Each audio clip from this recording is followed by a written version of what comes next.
你喜欢吃红烧肉吗？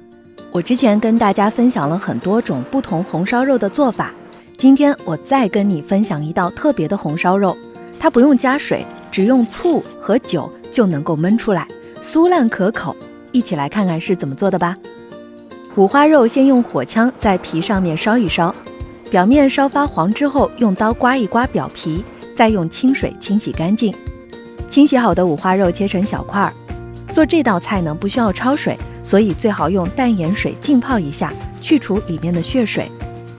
砂锅底部先铺上一层姜片和小葱，锅内不需要放油，把五花肉沥水之后放入锅内煎制，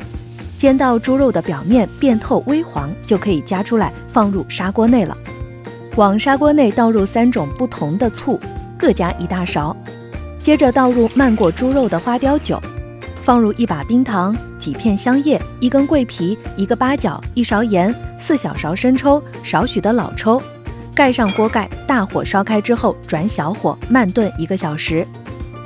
时间到了之后开盖，大火收汁，